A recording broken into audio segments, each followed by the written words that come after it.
நல்ல பிதாவே, ஆமென் ஆமென். ஹல்லேலூயா.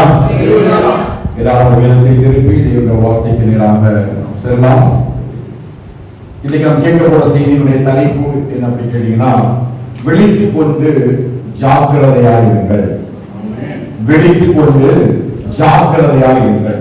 அப்போஸ்தலனாகிய பவுல் தன்னுடைய எல்லா நிருபங்களிலேயும் அவன் தேவனுடைய சபைக்கு எழுதும் பொழுது இந்த ரெண்டு காரியத்தையுமே அவர் கொஞ்சம் அழுத்தமாக எழுதுகிறத நம்ம பார்க்க முடியும். எல்லாரும் என்ன செய்யுங்கள்? விழித்திருங்கள். ஆண்டவருடைய நாள் திருடனை போல வருகிறதுனால அவர் எந்த நாள் வருவார் என்று சொல்லி நமக்கு தெரியாது. ஆகையினால எல்லாரும் என்ன செய்ய வேண்டும்? விழித்திருக்க வேண்டும் என்று சொல்கிற அப்போஸ்தலனாகிய பவுல் அதை நாம் ஜாக்கிரதையாக இருக்க வேண்டும் என்று சொல்லி இன்னும் அதிகமாய் தேவனுடைய சபைகளை தன்னுடைய நிருபத்தின் மூலமாக எச்சரிக்கிற ஒரு சத்தத்தை நாம் கேட்க முடியும். இந்த கடைசி நாட்களிலே ஆண்டவருடைய வருகைக்காக ஆயத்தமாக்கப்பட்டுக் கொண்டிருக்கிற அல்லது ஆண்டவருடைய வருகையை எதிர்பார்த்து கொண்டிருக்கிற ஒவ்வொரு தேவனுடைய பிள்ளைகளுக்கும் கர்த்தருடைய வார்த்தை என்னவென்று கேட்டீர்கள் என்று சொன்னால், நாம் ஒவ்வொரு நாளும் விழித்துக் கொண்டு தேவ சமூகத்திலே ஜாக்கிரதையாய் அந்த தேவனை தரிசிக்கும்படி நாம் காத்திருப்பதற்கு கர்த்தர் இந்த நாளிலே கர்த்தர் நம்மை அழைக்கிறார். ஹல்லேலூயா. நிச்சயமாக விழித்து எழும்ப வேண்டும் அல்லது விழித்துக் கொள்ள வேண்டும் என்று சொல்லி கர்த்தருடைய வார்த்தை சபையை அழைக்கிறது. எபேசியர்களின் நிருபம் 5வது அதிகாரம் அதனுடைய 14வது வசனத்தில் இருந்து Ephesians chapter 5 verse 14 when we read there, ஆதலால் தூங்குகிற நீ விழித்து மரித்தோரை விட்டு எழுந்திரு, அப்பொழுது கிறிஸ்து உன்னை பிரகாசிப்பார் என்று சொல்லி இருக்கிறார். ஆமென். அப்போஸ்தலனாகிய பவுல் எபேசு சபைக்கு அவர் எழுதும் பொழுது இங்கே நீ என்று ஒரு ஒருமை வார்த்தையை கொடுக்கிறார். அந்த நீ என்று சொல்லும் பொழுது ஒரு விசுவாசிகளின் கூட்டத்தையும் ஒரு சபையையும் குறிக்கிறதாக இருக்கிறது. அதனுடைய 1வது அதிகாரம் 1வது வசனத்தை வாசிக்கும் பொழுது அவர் சகல பரிசுத்தவான்களுக்கும் என்று மாத்திரமல்ல எபேசில் உள்ள சபைக்கும் அவர் விளக்குகிறதான ஒரு காரியத்தை பார்க்கிறோம். அப்பொழுது ஒரு சபையை குறித்து அவர் பேசுகிறார். தூங்குகிற நீ என்ன செய்து எழும்ப வேண்டும். Awake, get from where you are. நீ எங்க தூங்கிட்டு இருக்கிறியோ அந்த தூக்கத்திலிருந்து கர்த்தர் ஒரு விசை கூட சபையை எழும்ப பண்ண விரும்புகிறார். ஹல்லேலூயா. கடைசி நாட்களில் ஆண்டவருடைய வருகைக்காக காத்திருக்கிற சபை அசதியாய் தூங்கி விடாமல் தேவனுடைய வருகைக்கு தன்னை ஆயத்தம் பண்ணி கொண்டு ஆண்டவராகிய இயேசு சொன்ன உவமையை போல 10 கன்னிகைகளை போல ஆயத்தம் உள்ளவர்களாய் எப்பொழுதாயிலும் அவருடைய வருகை வரலாம் என்று சொல்லி ஆயத்தத்தோடு கூட காத்திருக்கும்படி கர்த்தர் நம்மை அழைக்கிறார். ஹல்லேலூயா. நமக்கு தெரியும் 5 கன்னிகைகள் புத்தி உள்ளவர்களாக இருந்தார்கள், 5 கன்னிகைகள் புத்தி இல்லாதவர்களாக இருந்தார்கள். இந்த 10 கன்னிகைகளுமே ஆராதனைக்கு போனவர்கள், ஆண்டவரை ஆராதித்தவர்கள், அபிஷேகம் பண்ணப்பட்டவர்கள், தேவனுக்கு பிரியமாய் நடந்தவர்கள் அந்த 10 பேரும். ஆனால் ஆண்டவர் வருக மணவாளன் வருகை சற்று தாமதித்த பொழுது எல்லாரும் தான் தூங்கி போனார்கள். இந்த 10 கன்னிகைகள் தான் தூங்கி போனார்கள். ஆனால் வேதம் சொன்னது அதில் 5 கன்னிகைகள் அவன் என்ன பண்ணாங்க? தூங்கினாலும் அவங்க ஆத்துமாவிலே அந்த மணவாளனுடைய வருகையின் சத்தத்தை கேட்கும்படியாய் அவர்கள் விழித்திருந்தார்கள். ஹல்லேலூயா.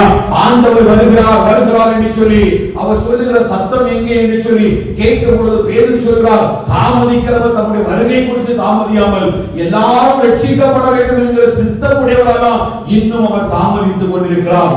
இன்னும் நம்மை பரிசுத்த பண்ணும்படியாக, இன்னும் நம்மை ஆயத்த பண்ணும்படியாக, இன்னும் தேவனுக்காய் நம்மை எழுத பண்ணும்படியாக தான் ஒவ்வொரு நாளும் மணவாளன் தாமதிக்கிறார். ஆனால் நிச்சயமாய் மணவாளன் வருவார். ஹல்லேலூயா. யாரெல்லாம் ஆயத்தத்தோடு விழித்துக் கொண்டிருக்கிறார்களோ அவர்கள் மட்டும்தான் அந்த மணவாளனை சந்திக்க முடியும். இந்த அடிப்படையில் தான் அப்போஸ்தலனாகிய பவுல் இந்த எபேசு சபைக்கு இந்த வசனத்தை வைக்கிறார். ஆதலால், எது ஆதலால் அப்படின்னு கேட்டீங்கன்னா அதுக்கு முன்னாடி கொஞ்சம் காரியங்களை அவர் எழுதுகிறார். ஆதலால் என்று சொன்னால் நிச்சயமாக முன் வசனங்களில சில காரியங்களை அவர் காண்பித்துக் கொடுக்கிறார். இப்படிப்பட்ட சம்பவங்கள் அல்லது இப்படிப்பட்ட காரியங்கள் இந்த உலகத்திலே நடப்பதனாலும் உலகத்திலே சபையில் உள்ள ஜனங்கள் இப்படிப்பட்ட கிரியைகளிலே வாழ்ந்து கொண்டிருப்பதனாலும் நீங்கள் அவர்களை போல இராமல், அப்படிப்பட்ட சபையா இராமல் நீங்கள் என்ன செய்ய வேண்டும்? தூங்குகிற அந்த தூக்கத்திலிருந்து கர்த்தர் உங்களை எழும்ப பண்ணுகிறார். ஹல்லேலூயா. அதே ஒரு வசனத்தை வாசிக்கலாம். 1 தெசலோனிக்கேயர் 5வது அதிகாரம் 6வது வசனத்தை வாசிக்கலாம். இங்கே கரங்களை வைத்துக் கொள்ளுங்கள். பேசிய 4ல 1 தெசலோனிக்கேயர் 5:6 வாசிக்கலாம். ஆகையால் மற்றவர்கள் தூங்குகிறது போல நாம் தூங்காமல் விழித்துக் கொண்டு தெரிந்தவர்களாக இருக்க கடவோம். இங்க ஒரு பதத்தை யூஸ் பண்ணுகிறார், மற்றவர்கள். அங்கே சொல்லும் பொழுது எபேசு சபைக்கு சொல்கிறார், தூங்குகிற நீ விழித்து மரித்தோரை விட்டு எழுந்திரு. எபேசு சபைக்கு அவர் வைக்கிற அந்த வாதத்துல மரித்தோரை விட்டு எழுந்து சொல்கிறார். ஆனால் தெசலோனிக்கே சபையை பேசும்பொழுது தெசலோனிக்கே சபைக்கு சொல்கிறார், மற்றவர்களைப் போல. 2 பதங்கள் இங்கே பயன்படுத்தப்படுகிறது. ஒன்று மரித்தவர்கள், இன்னொன்று மற்றவர்கள். இந்த 2 பேரையும் பவுல் சபைக்கு முன்பதாக அடையாளப்படுத்தி காண்பிக்கிறார். சபை இந்த மரித்தவர்களைப் போல அப்படியே தூங்கி விடாதபடிக்கு, மற்றவர்களைப் போல நீங்க தூங்கி விடாதபடிக்கு, நீங்கள் ஜீவனுள்ள தேவனுடைய சபையாய் உங்களுடைய தூக்கத்திலிருந்து எழும்பப்படும்படி கர்த்தர் இந்த கடைசி நாட்களில் விரும்புகிறார். ஹல்லேலூயா. அப்ப மரித்தவர்கள் மௌனம் உள்ளவர்கள் யார் அப்படின்னு சொல்லி கேட்டீங்கன்னா, எபேசியர் 2:3 சொன்னது போல மனசும் மாம்சமும் விரும்பினபடி நடக்கிறவர்களா அவர் மரித்தவர்கள் அல்லது தூங்குகிறவர்கள் என்று சொல்கிறார். எபேசியர் 2வது அதிகாரம் 3வது வசனத்தை வாசிக்கலாம். அவர்களுக்குள்ளே நாம் எல்லாரும் முற்காலத்திலே நமது மாம்ச இச்சையின்படியே நடந்து நமது மாம்சமும் மனசும் விரும்பினவை செய்து சுபாவத்தினாலே மற்றவர்களைப் போல கோபாக்கினையின் பிள்ளைகளாக இருந்தோம். நம்முடைய சுபாவங்கள் கோபாக்கினையின் பிள்ளைகளாக நம்மை மாற்றினது. மற்றவர்கள் யார் அப்படின்னு கேட்டீங்கன்னா, இந்த மனசும் மாம்சமும் விரும்பினபடி நடக்கிறவர்களா மற்றவர்கள் அல்லது மரித்தவர்கள். பாவத்துக்கு நம்ம என்ன செய்வோம், மரித்து நீதிக்கு பிழைத்து வரும்படியாக ஞானஸ்நானத்தினாலே கிறிஸ்துவோடு கூட அடக்கம் பண்ணப்பட்டு அதன் மூலமாய் மீண்டும் நாம் உயிர் தெழும்பினோம். ஆனால் மரித்தவர்கள் என்று சொல்லும் பொழுது பாவத்திலே வாழ்கிறவர்கள், மனசும் மாம்சமும் விரும்பினபடி வாழ்கிறவர்கள் தான் மரித்தவர்கள் என்று சொல்லி வேதம் சொல்கிறது. அப்போ இந்த மரித்தவர்களையும் இந்த மற்றவர்களையும் அவர் ஒப்பிட்டு பார்க்கும் பொழுது சபை இந்த மரித்தவர்களைப் போலவும் சுவாபத்தினைகளின்படி மற்ற வழிகளில் நடக்கிற இந்த ஜனங்களைப் போலவும் இராதபடிக்கு நீங்கள் ஜீவனுள்ள தேவனுடைய பிள்ளைகளாய் எழும்ப வேண்டும். ஹல்லேலூயா. உலகம் நம்மை பார்க்கும் பொழுது நம்முடைய வாழ்க்கை அவர்களுக்கு புரிகிறதில்லை, ஆவிக்குரிய வாழ்க்கையை அவர்கள் உணர்ந்து கொள்கிறதில்லை. நமக்கும் அவர்களுக்கு இருக்கிற வித்தியாசத்தை ஒருவரும் உணர்ந்து கொள்கிறதில்லை. ஏனென்று சொன்னால் அவர்கள் மனசும் மாம்சமும் விரும்பினபடி வாழ்கிறார்கள், ஆனால் நாமோ ஆவியானவரால் நடத்தப்பட்டு வாழ்ந்து கொண்டிருக்கிறோம். ஹல்லேலூயா. அவர்களுக்கு எந்தவித நோக்கமும் இல்லாமல் வாழ்கிறார்கள், ஆனால் நமக்கு நித்திய ஜீவன் என்கிற ஒரு பெரிய ரட்சிப்பை அருள்வதே தேவன் நமக்கு முன்வைத்த ஒரு நோக்கமாய் கர்த்தர் சபையை ஒவ்வொரு நாளும் நடத்தி கொண்டே வருகிறார். ஹல்லேலூயா. ஹல்லேலூயா. ஒவ்வொரு நாளும் நம்ம யாருடனே கூட வாழ்கிறோம், நம் மரித்தவர்கள் கூடவும் மற்றவர்கள் கூட தான் வாழ்கிறோம். மரித்தவர்களை பாவத்தில் மரித்து பாவத்திலே வாழ்ந்து கொண்டிருக்கிற ஜனங்களை எல்லாம் நம்ம பார்க்கும் பொழுது அப்படி ஒரு நாளும் சபை மற்றவர்களையோ மரித்தவர்களையோ பார்த்து அப்படிப்பட்ட ஒரு வாழ்க்கை வாழ்ந்து விடக்கூடாது, அதிலிருந்து எழும்ப வேண்டும் என்று சொல்லிதான் கர்த்தர் நம்மை இந்த நாளிலே அழைக்கிறார். ஹல்லேலூயா. நம்ம எல்லாரும் என்ன செய்வோம், தேவனுக்காக ஆவியிலே நம்ம எழும்புவோம். மனிதர்கள் போல மனசும் மாம்சமும் விரும்பினபடி வாழாதபடி, அப்படிப்பட்ட ஒரு வாழ்க்கை வாழாமல் நம்மை அழைத்தவரும் விசுவாசத்தை தோன்றுவரும் முடிக்கிறவருமா இருக்கிற அந்த ஜீவனுள்ள தோட்டத்தை நோக்கி நமக்கு நியமிக்கப்பட்ட ஓட்டத்துல ஒவ்வொரு நாளும் பொறுமையோடு கூட எழுப்பி ஓடுபடியாய் கர்த்தர் நம்முடைய கால்களை மான்கால்களை போல பலப்படுத்துவாராக. ஹல்லேலூயா. உன் கால்கள் ஒடுக்கப்பட்டதாய் அல்ல, உன் கால்கள் அடைக்கப்பட்டதாய் அல்ல, உன் கால்கள் தளர்ந்து போன கால்களாய் அல்ல. வேதம் சொல்வது, என் கால்களை தள்ளாதலுக்கும் என் நடைகளை சற்று சறுக்குதலுக்கும் கொஞ்சமே தப்பிப்பிட்டு அவரின் கால்களை மான்கால்களை போல அவர் எழுப்பி விடப்படுகிறார். ஹல்லேலூயா. ஹல்லேலூயா. தூங்குகிற நாம் அந்த தூக்கத்தை விட்டு என்ன செய்வோம், எழும்புவோம். ஆமென். இப்போ எபேசியர் 4வது அதிகாரத்துக்கு ஐந்தாவது அதிகாரத்துக்கு நீ வரும்போது 8வது வசனத்திலிருந்து வாசிக்கலாம். நீங்கள் அந்தகாரமாய் இருந்தீர்கள், இப்பொழுதோ கர்த்தருக்குள் வெளிச்சமாய் வெளிச்சத்தின் பிள்ளைகளாய் நடந்து கொள்ளுங்கள். அவர் சொல்லுறார், ஏன் நீ தூக்கத்தை விட்டு எழும்பணும் அப்படின்னு சொல்லி அந்த மரித்தோரை விட்டு எழுந்திருக்கும்படியாய் அதை எபேசு சபைக்கு அவர் அடையாளப்படுத்துகிறார். இந்த மரித்தோருடைய வாழ்க்கை என்ன, சூழ்நிலை என்ன அப்படின்னு தான் சொல்றாங்க. முற்காலத்திலே நீங்க எப்படி நடந்தீங்க? ஆண்டவரை ஏற்றுக்கொள்வதற்கு முன்பதாக நீங்கள் அந்த காலமாக இருந்தீர்கள். ஒரு இருளுக்குள்ளாய் ஒரு வாழ்க்கை இருந்தது.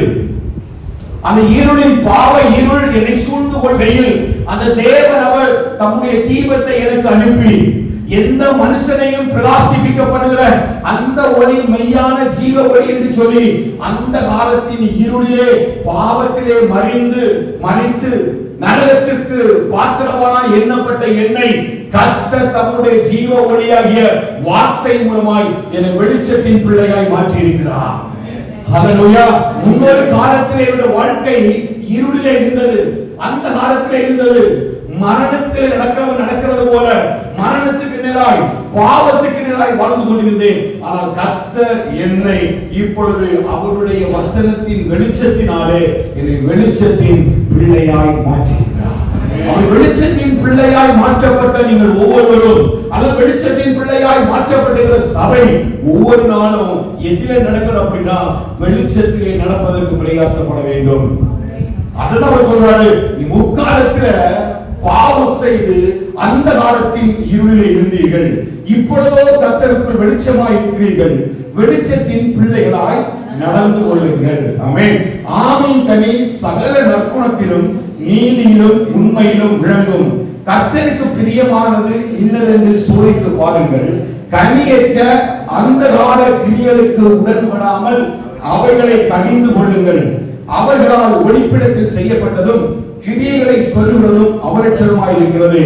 அவைகள் எல்லாம் கடிந்து கொள்ளப்பட்டு வெளிச்சத்தினால் வெளியரங்கமாகும். வெளியரங்கமாகுவதெல்லாம் வெளிச்சமாய் இருக்கிறது. ஆதலால் ஹல்லேலூயா.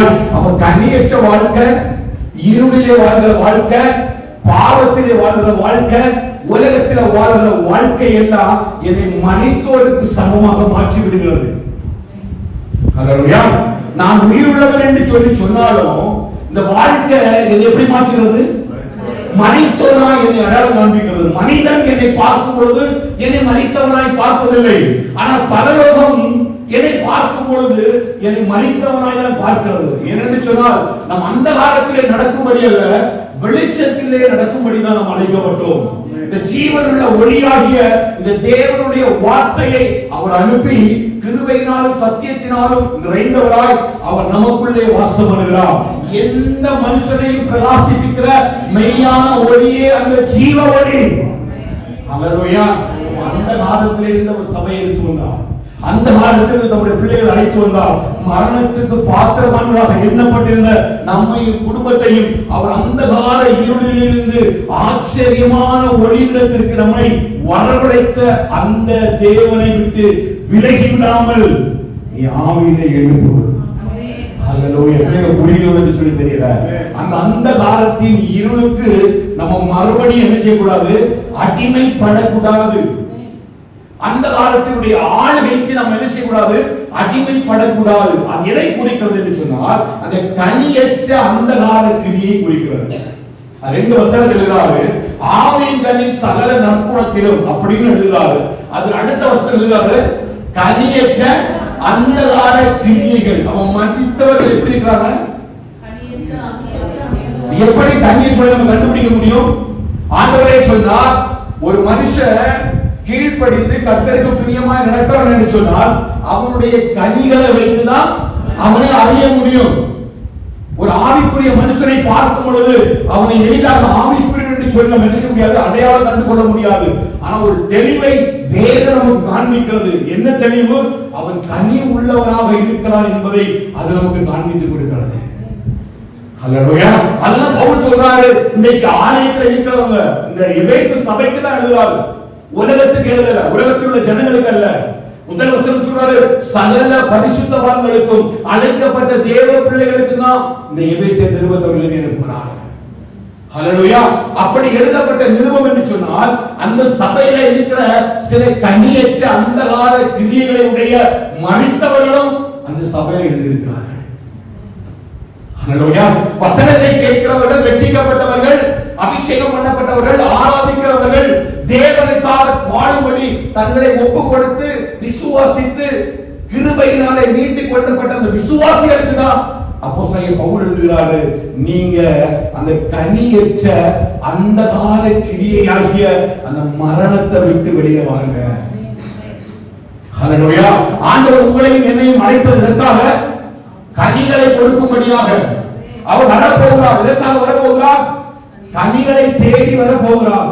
கனி உறாது இருக்கிற மரம் எல்லாம் வெட்டுண்டு அக்கினியிலே போடப்படும். சபையை மனிதர்கள் என்று சொல்லி பவுல் அடையாளப்படுத்துறது உலகத்திலே வாழ்கிற மனுஷனே அல்ல, சபைக்கு வெளியில் இருக்கிற மனுஷன் அல்ல, எபேசு சபைக்கு தான் அனுப்புகிறார். சபையே, நீ கனி ஏற்ற அந்தகார கிரியைகளை விட்டு நீ எழும்பு. நீ கனி கொடுக்கும்படியாக அழைக்கப்பட்டவர். உன்னிலே கனியை தேடி, சபையிலே கனியை தேடி என் இயேசு மணவாளர் வரப்போகிறார். கனி உள்ள மரத்தை சேர்க்கும்படி வரப்போகிறார். கனியற்ற மரம் எல்லாம் வெட்டுண்டு அக்கினியிலே போடப்படும். ஹல்லேலூயா. அப்படி அவர் வரும் பொழுது சபையை மரித்தவர்களாய் பார்க்கக்கூடாது. ஹல்லேலூயா. கோடாரியானது வேர் மரத்தின் வேர் அருகே வைக்கப்பட்டிருக்கிறது. நல்ல கனி கொடாத மரம் எல்லாம் வெட்டுண்டு அக்கினியிலே போடப்படும். ஹல்லேலூயா. ஒரு மரத்தினுடைய வேர் மரித்திருந்தது என்று சொன்னால் அந்த மரத்தினால கனி கொடுக்க முடியாது. ஹல்லேலூயா. ஒரு மரத்தினுடைய வேர் மரித்திருந்தது என்று சொன்னால் அந்த வேர் அதை சுற்றிலும் இருக்கிற நீர்நிலைகளில் இருந்து தாவிலராக விளக்கம் கொடுக்கிறார். அவர் நீர்கால்களின் உரமாய் நடப்பட்டு தன் காலத்தில் தன் கனியை தந்து இலையுதிராக இருக்கிற மரத்தை கொடுப்பார். அவன் செய்வதெல்லாம் வாய்க்கும். எப்ப வாய்க்கும் தெரியுமா? இந்த மரத்தினுடைய வேர் தனக்கு கொடுக்கப்படுகிறதான எல்லா காரியத்தையும் பெற்று கனிகளை உருவாக்கும்படியாய் பிரயாசப்பட்டாதான் அந்த மரத்திலிருந்து நல்ல கனிகளை சுதந்திரித்துக் கொள்ள முடியும். ஹல்லேலூயா. மரத்தை நாட்டி வைத்தவர் மரத்திலிருந்து கனிகளை புசிக்கும்படி வரப்போகிறார். ஏதோ கடமைக்காக கர்த்தருடைய சபையில ஒரு நாட்கள் நாட்டல, தாவீது சொன்ன ஒரு நாளோ தேவனுடைய ஆலயத்துல பச்சையான ஒலிவ மரத்தை போல நாட்டப்பட்டிருக்கிறேன். கர்த்தர் உங்களது கனிகளை தேடி வரப்போகிறார். சபையிலே கர்த்தர் வச்சிருக்கானா, நீ ஒவ்வொரு நாளும் நீ சபையிலே போதிக்கப்படுகிற வார்த்தைகளுக்கு நீ செவிகளை கொடுத்து அவருடைய கட்டளைகளுக்கு கொஞ்சம் சிந்தனைகளை சாய்த்து நீ ஒவ்வொரு நாளும் கனி கொடுப்பதற்கு நீ வளருவாய் என்று சொன்னால்தான் அந்த ஆவியின் கனிகளை நீ ஒவ்வொரு நாளும் விளைவிக்க முடியும். ஹல்லேலூயா. எல்லாரும் சரி, ஒரு மரத்தை நட்டு வைத்து நம்ம அதுக்கு நீர் ஊற்றி பல நாட்களாய் காத்திருப்போம். கனி தரும் என்று சொல்லி காத்திருப்போம். ஆனால் கனி தரவில்லை என்று சொன்னால் நிச்சயமாய் அந்த மரத்தை எஜமான் வெட்டி போடுவார். ஹல்லேலூயா. அந்த மரம் வேரோடு பிடுங்கப்படும். அப்போ அந்த வேர் செத்ததா இருந்தா, அந்த வேர் மரித்ததாக இருந்தா நிச்சயமா அந்த மரம் ஒரு நாள் என்ன செய்யாது? சதமா சொல்லுங்க, கனி தராது. ஹல்லேலூயா. கர்த்தர் உங்களை என்னையும் கனி கொடுக்கும்படி எல்லா சபையை நாட்டி இருக்கிறார். ஹல்லேலூயா. ஒவ்வொரு நாளும் அவரே அதுக்கு நீர் பாய்ச்சுகிறார். ஒவ்வொரு நாளும் அதுக்கு அவரே நீர் பாய்ச்சுகிறார். அவரே அதை பாதுகாக்கிறார். ஒவ்வொரு நாளும் உங்களிடத்துல கனிகளை உருவாக்கும்படி அவரே தன்னுடைய வார்த்தைகளை கொண்டு உங்களுக்குள்ள அற்புதங்களை அதிசயங்களை உருவாக்குகிற சர்வ வல்லமையுள்ள தேவனாய் உங்களை நடத்துகிறார். ஹல்லேலூயா. அப்படி அவர் சபையில நம்மை வைத்து நடத்தும் பொழுது நம்ம ஆவிக்குரிய கனிகளை உருவாக்குவதற்காக நம்ம இருக்க வேண்டும். ஹல்லேலூயா. நீ மரித்த மரத்தை போல, அப்படியே ஒரு செத்த மரத்தை போலயே நீ சபைக்குள்ள அப்படியே நீ இடத்துல உட்கார்ந்தனா நிச்சயமா உனக்கு ஒரு கனி வெளிப்படாது. கர்த்தர் உன்னை உருவாக்கும் பொழுது நீ உன்னை தேவனுக்காக விட்டு கொடுக்க வேண்டும்.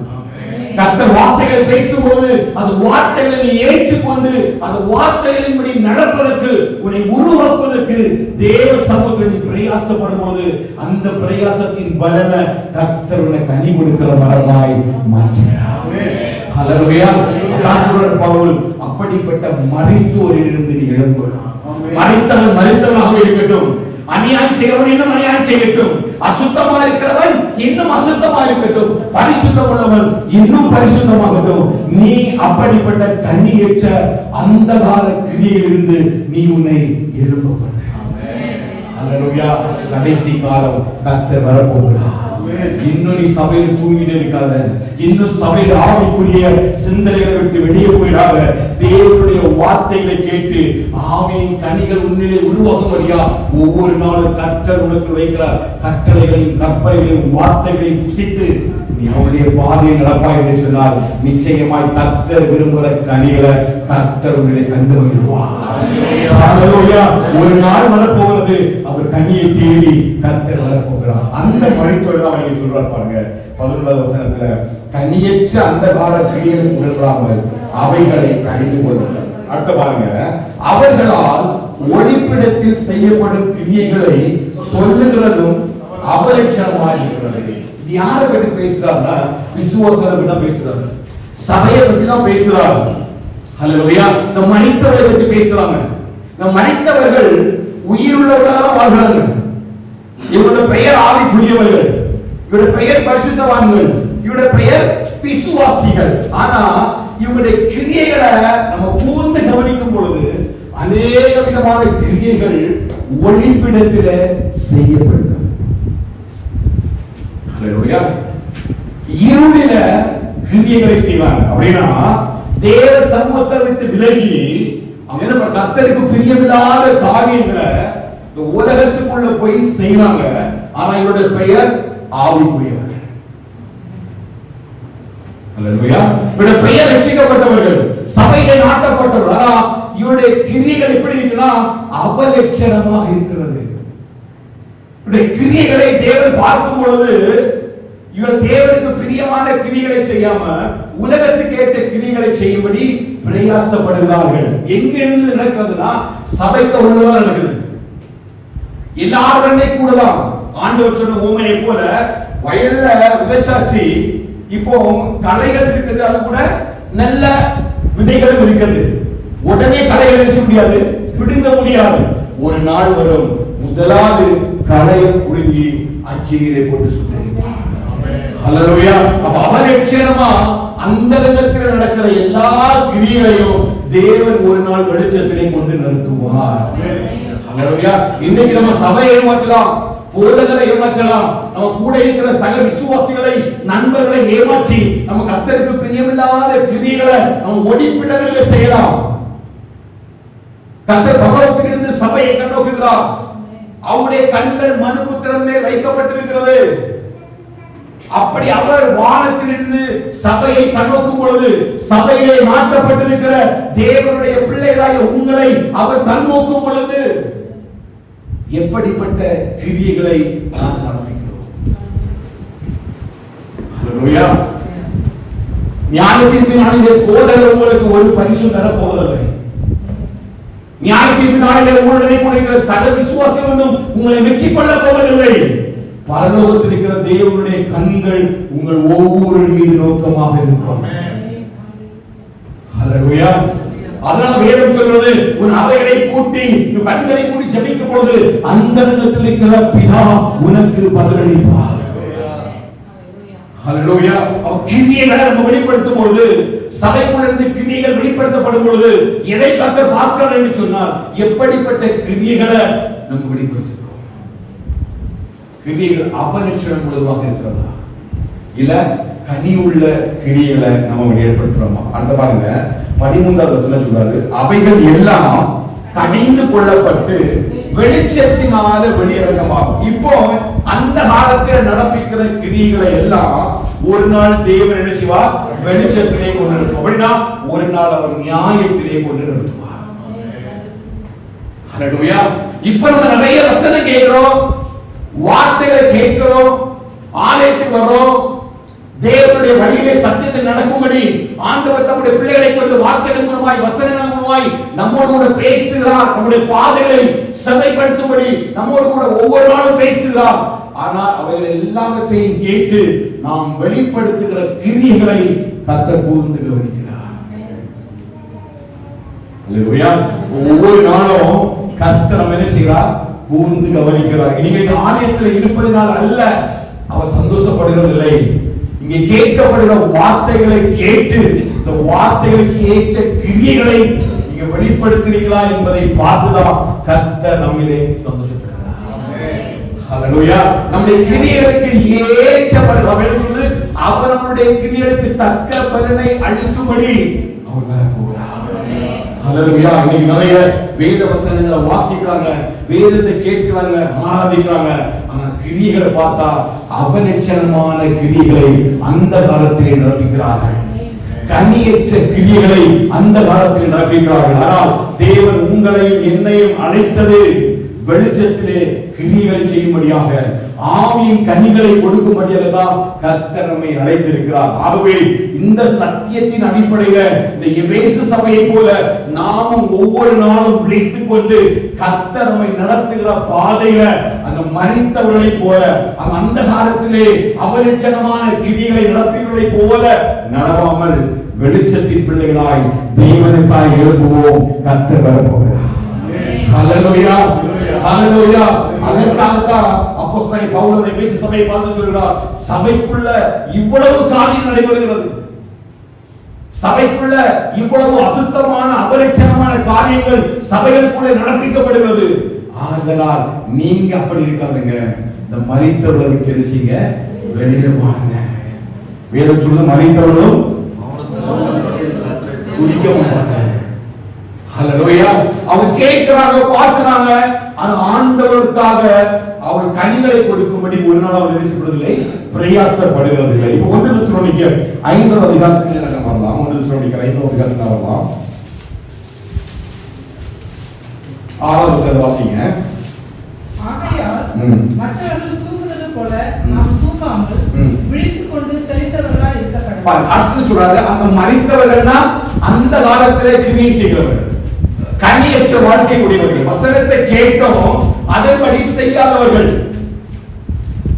வசனத்தை கேட்டும் அதன்படி தன்னுடைய கிரியைகளை செய்யாதவர்கள் யார்? மரித்தவர்கள். அந்த காலத்திலே கிரியைகள் நடப்பிக்கிறவர்கள், தேவனுடைய சமூகத்தை விட்டு விலகி ஓடுகிறவர்கள் தான் மரித்தவர்கள் என்று சொல்லி அப்போஸ்தலன் பவுல் சொல்கிறார்.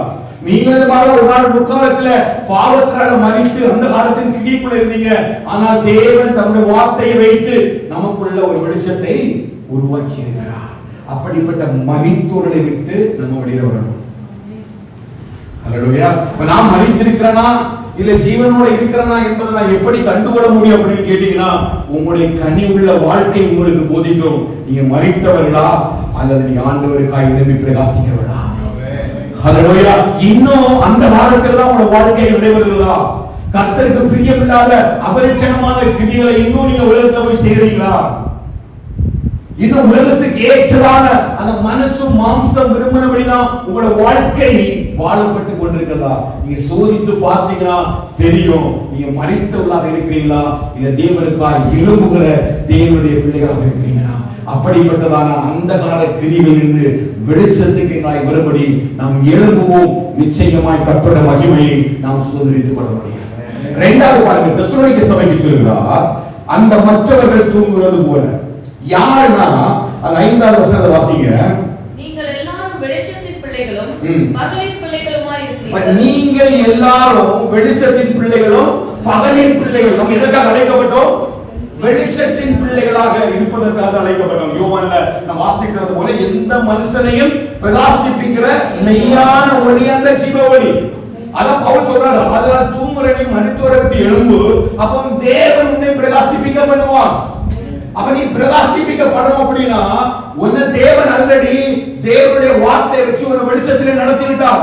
நீ மறுபடியும் அந்த காலத்தின் இருளுக்குள்ள போகாம நீ எழும்புவதற்கு பிரயாசப்படும் பொழுது நிச்சயமாய் கர்த்தர் தன்னுடைய வார்த்தையை வச்சு உன்னை பிரகாசிக்க பண்ணுவார். ஹல்லேலூயா. ஏசாயா சொல்றது, எழும்பி பிரகாசி, உன் ஒளி வந்தது, அந்த மெய்யான ஒளி ஆண்டவராகிய இயேசு கிறிஸ்துவே. அவர் ஒவ்வொரு நாளும் வார்த்தையினாலும் கிருபையினாலும் சத்தியத்தினாலும் நமக்குள்ளே நிறைந்தவராய் நம்மை எழுப்பப்படுகிறார். ஹல்லேலூயா. எழுப்பப்படுகிறாரா? ஹல்லேலூயா. அந்த கால கிரியைகளுக்கு விலகி ஓடப்படுகிறாரா? அசுத்தமான அவலட்சணமான கிரியைகளுக்கு உங்களை விலகி ஓடப்படுகிறாரா? மரித்தவர்களை கூட நம்முடைய ஃபெல்லோஷிப் இல்லாதபடிக்கு வெளிச்சத்தின் பிள்ளைகளாய் வாழும்படி கர்த்தர் நம்மை அழைத்திருக்கிறார். அப்படி நம்ம வெளிச்சத்தின் பிள்ளைகளாக மாறுவதற்கு எழும்பும் பொழுது கர்த்தர் நம்மை பிரகாசிப்பிக்க பண்ணுவார். அப்படின்னா என்ன? அவர் தன்னுடைய மகிமையை நமக்கு வைத்து அந்த தேவ மகிமையை உணரும்படியான கிருபையை கர்த்தர் நமக்கு கொடுப்பார். ஆனா எபேசு சபைக்கு எழுதுறார். ஆனா இங்கே தெசலோனிக்கே சபைக்கு மற்றவர்கள் என்று சொல்லும்போது மற்றொரு அடையாளப்படுத்தி காட்டுறாரு. உங்களுக்கு மற்றவர்களுக்குள்ள வித்தியாசம் என்ன? நீங்கள் எல்லாரும் வெளிச்சத்தின் பிள்ளைகளும் பகலின் பிள்ளைகளுமாக இருக்கிறோம். நாம் இரவுக்கும் இருளுக்கும் உள்ளானவர்கள் அல்ல. அப்ப மற்றவர்கள் யார்?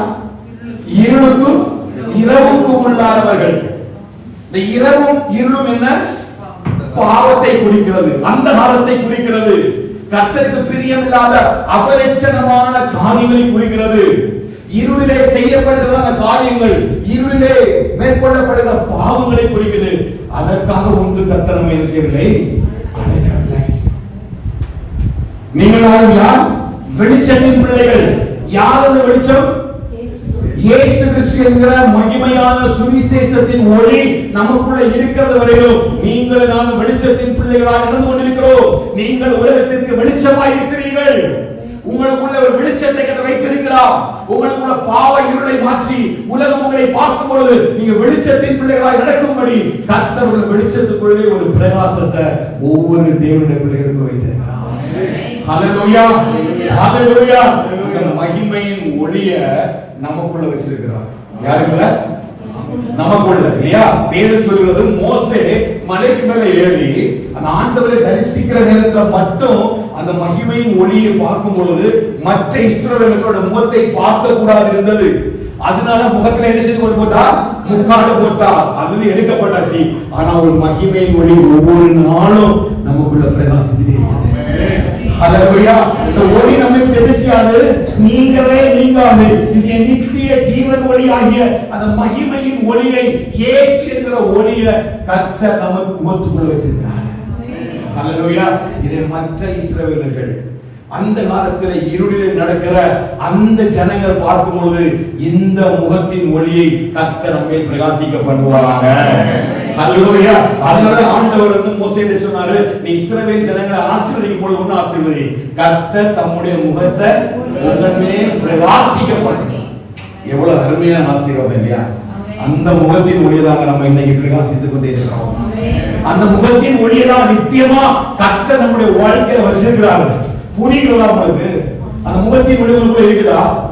இருளிலே நீங்கள் நடக்கும்படிக்கு, பாவங்களுக்கு விலகி ஓடும்படிக்கு இந்த பரிசுத்தமான ஜீவ ஒளிய ஒவ்வொரு மனுஷனுக்குள்ளே வைத்திருக்கிறார். ஹல்லேலூயா. நீங்கள் நானும் இருளுக்காரர்கள் அல்ல, நீங்கள் நானும் வெளிச்சத்தின் பிள்ளைகளாய் வாழும்படி அழைக்கப்பட்டவர்கள். அந்த உணர்வோடு கூட ஓடும்படியாக தான் கர்த்தர் நம்மை அழைத்திருக்கிறார். ஏன் வெளிச்சத்தின் பிள்ளைகள்? அவர் வரும் பொழுது யார் அதை உடையவராக இருக்கிறாரோ அவர்கள் தான் மகிமையில அந்த இயேசுவை தரிசிக்க முடியும். ஹல்லேலூயா. யார் இந்த மகிமையின் ஒளியை சுமந்து திரிகிறார்களோ அவர்களுக்கு தான் ஆண்டவர் வரும் பொழுது எக்கால சத்தமுடைய காதுகளில் தொனிக்கும். ஆமென். சபைக்கு சொல்றாரு, சபையே இதெல்லாம் கேட்டு வளர்றாங்க, விசுவாசத்தை நீ பற்றி கொண்டிருக்கிறார், வசனத்தை கேட்கிறார், வார்த்தைகளை கேட்கிறார். ஆனா உன் கிரியைகள் பார்த்தா இன்னும் இருளிலே செய்யப்படுகிற அந்த கால கிரியைகளை போலதான் இருக்குது. கர்த்தரை சோதித்து பார்க்கும் பொழுது இந்த கிரியைகள் எப்படி இருக்குது? அந்த காலத்தின் கிரியைகளாக தான் இருக்குது. கர்த்தர் நம்மை சோதித்து பார்ப்பார் என்று சொன்னால், நம்முடைய கிரியைகளை ஆண்டவர் சோதித்து பார்ப்பார் என்று சொன்னால், நாம் கேட்கிற வசனத்துக்கும் நாம் கேட்கிற வார்த்தைக்கும் ஏற்ற கிரியைகளை நம்ம வெளிப்படுத்துகிறோமா? ஹல்லேலூயா. ஒவ்வொரு நாளும் கேட்கிற வசனத்துக்கும் வார்த்தைக்கு நம்ம ஒப்பு கொடுத்து நம்முடைய கிரியைகளை கர்த்தரை பார்க்கும் பொழுது தாவீது சொல்றது, ஆண்டவரே வேதனை உண்டாக்கும் வழி உண்டோ என்று சொல்லி என்னை பாரு, என் இருதயத்தை நீ ஆராய்ந்து பாரும். ஒவ்வொரு நாளும் வசனம் கேட்கிறோம், நம்ம ஜெபிக்கணும், நம்ம வேதம் வாசிக்கணும், ஆண்டவரை துதிக்கணும், தேவனுக்கு பிரியமான காரியங்களை செய்யணும். மாம்சத்தின் கிரியை வெளிப்படக்கூடாது. கோபம், வைராக்கியம், பொறாமை, சண்டைகள் இது ஒண்ணு சச்சரவு ஒண்ணு இருக்கக்கூடாது. அசுத்தம், மோகம், விசாரம், பேசித்தனம் இது ஒண்ணு என் வாழ்க்கை இருக்கக்கூடாது. விசுவாசம் இல்லாம ஒண்ணுமே கூட வரக்கூடாது. இது எல்லாரும் கேட்டு அதன்படி நடக்கிறோமா? நம்முடைய கிரியைகளை தேவன் விரும்புகிறபடி நம்ம பிரதிபலிக்கிறோமா? இந்த எபேசு சபையுடைய இந்த வசனத்தையும் தெசலோனிக்கே சபையுடைய இந்த வசனத்தையும், இந்த மரித்தவர்களையும் இந்த மற்றவர்களை குறித்து அப்போஸ்தலன் பவுல் ஒப்பிட்டு பேசும்போது ஒன்றை மாத்திரம் சொல்கிறார், நீங்கள் வெளிச்சத்தின் பிள்ளைகள், ஆனா உங்களுடைய கிரியைகள் அந்த காலத்தில் செய்யப்படுகிற அபரிச்சனமான கிரியைகளை போல தோன்றுகிறது. ஆதலால் அந்த மனித கிரியைகளை இருந்து வெளியில பாருங்க, அந்த இருளின் அதிகாரத்தில் இருந்து வெளியில பாருங்க, இந்த உலகத்தினுடைய காரியங்கள் இருந்து வெளியில பாருங்க. நீங்கள் நானும் ஜீவனுள்ள தேவனுடைய வெளிச்சத்தின் பிள்ளைகளாய் வாழும்படி அழைக்கப்பட்டவர்கள். ஹல்லேலூயா. அவர் சபையை மொத்தமா பார்க்கும் பொழுது அப்படிதான் பார்க்கிறாரு. அவர் சபையை பார்க்கும் பொழுது ஒவ்வொரு அபயமாக தான் பார்க்கிறார். ஒவ்வொருவரையும் ஆராய்ந்து அறிந்து பார்க்கிறார். அந்த கிரியைகளை பார்க்கிறார். அந்த ஆவியின் கனிகளை கொடுக்கும்படியாய், வசனத்துக்கு ஏற்ற கிரியைகளை கொடுக்கும்படியா நம்ம பிரயாசப்படுறோமா என்ற பிரயாசத்தை என்ன செய்றாரு? ஆண்டவர் பார்க்கிறார். சபையை மொத்தமா பார்க்கிறார். வெளிப்படுத்தல் 3வது அதிகாரத்துக்கு என்னுடைய சிந்தைகளை திருப்பினால் அங்கே ஆண்டவர் ஒரு சபையை குறித்து பேசுகிற காரியத்தை பார்க்க முடியும். வெளிப்படுத்தல் 3வது அதிகாரம் 1-3 வசனங்களை வாசிக்கலாம். சத்தை சபையின் தூதனுக்கு நீ எழுத வேண்டியது என்னவெனில், தேவனுடைய 7 ஆவிகளையும் 7 நட்சத்திரங்களையும் உடையவர் சொல்லுகிறதாவது கிரியைகளை அறிந்திருக்கிறேன். சபையினுடைய எதை அறிகிறார்? எல்லாரும் கவனிங்க. அவர் எதை அறிகிறார்? சபையினுடைய கிரியைகளை அறிகிறார். அவர் எதற்கு வர போகிறார்? அவன் அவனுடைய கிரியைகளுக்கு தக்க பலன். அது ஒருவேளை சபையாக மனவாட்டியாக இருக்கலாம், அல்லது விசுவாசியாக இருக்கலாம், அல்லது தனிப்பட்ட மனுஷனாக இருக்கலாம். நாம் வேதத்தை கேட்கிறதுனால மாத்திரமல்ல, இல்லையா? வசனம் சொல்றது கேட்கிறதுனாலயோ விசுவாசிக்கிறதால அல்ல, கிரியையினாலேயோ அவருக்கு அன்பு கூற கடவோ. ஏன்னா கிரியைகளை பார்க்கும்படிதான் கர்த்தர் வர போகிறார். யாரா சர்தை சபைக்கு எழுதுகிறார், உன் கிரியைகளை நான் அறிந்திருக்கிறேன். ஒருவேளை எக்ஸ்ட்ரா பெண்டிகோஸ்டல் தமிழ் சபையுடைய கிரியை கர்த்தர் ஆராய்ந்து அறிந்து பொழுது எப்படி நம்முடைய சபையை அவர் ஆராய்ந்து அறிகிறார்? எப்படிப்பட்ட கிரியைகளை நம்ம தேவ சமூகத்தில் வெளிப்படுத்துகிறோம்? நம்ம எல்லாரும் ஆண்டவராகிய இயேசுவின் வருகையில அவரை தரிசிக்க வேண்டும் என்று சொல்லி சத்தியத்தின் பாதையிலே நடப்பதற்கு விசுவாசமாக ஓடுகிற நம்மை அவர் இன்னைக்கு ஆராய்ந்து பார்ப்பார் என்று சொன்னால் நம்முடைய கிரியைகள் எப்படிப்பட்டவைகளாக வெளிப்படுத்தப்படுகிறது. அவர் என்ன சொல்றாரு? உன் கிரியைகளை அறிந்திருக்கிறேன், நீ உயிர் உள்ளவன் என்று பெயர் கொண்டிருந்தும். உன்னுடைய பெயர் என்ன? உனக்குள்ள ஜீவன் இருக்குது. You're saying I'm living, I have enough breathe, I'm breathing, I'm doing all my works. எனக்குள்ள ஜீவன் இருக்குது, எனக்குள்ள பலன் இருக்குது, எல்லாவற்றையும் செய்கிற பலன் நான் பெற்றிருக்கிறேன். ஆனா உலகம் உன்னை பார்க்கும் பொழுது உன்னை நிலத்தில் ஆத்திரமானவனாக பார்க்கிறது. உலகம் உன்னை ஹெல்த்த பார்க்கும் பொழுது he is enough fit. உனக்கு நல்ல சர்டிபிகேட் தருது, நல்ல ஆதாரங்கள் கொடுக்கிறது. ஆனால் பரலோகம் உன்னை பார்க்கும் பொழுது நீ உயிருள்ளவன் என்று சொல்லி பெயர் பெற்றிருந்தும் பரலோகத்தின் பார்வையில நீ செத்தவனாயிருக்கிறாய். ஏன் அப்படின்னா அவர் உன்னை உயிருள்ளவனாக தான் மாற்றினார். ஹல்லேலூயா. கிருபையினாலே விசுவாசத்தை கொண்டு ரட்சிக்கப்பட்டீர்கள். பாவத்தில மரித்த நம்ம அவரோடு கூட எழும்ப பண்ணி ஆவியை நம்மை உயிர்ப்பித்தார், உயிரடைய பண்ணினார். ஹல்லேலூயா. ஆனா இப்போ அந்த உயிரடைய பண்ணின அந்த தேவன் என்னுடைய கிரியைகளை பார்க்கும் பொழுது என்னுடைய பெயர் என்ன? உயிருள்ளவன். ஆனா இந்த கிரியை என்ன? என்னுடைய பெயர் என்ன? உயிருள்ளவன். என்னுடைய கிரியை என்ன? செத்தவன். அந்த ஆழத்திலே கிரியைகளை நடப்பிக்கிறவன், அபலட்சணமான காரியங்களை நான் பேசுகிறவன்.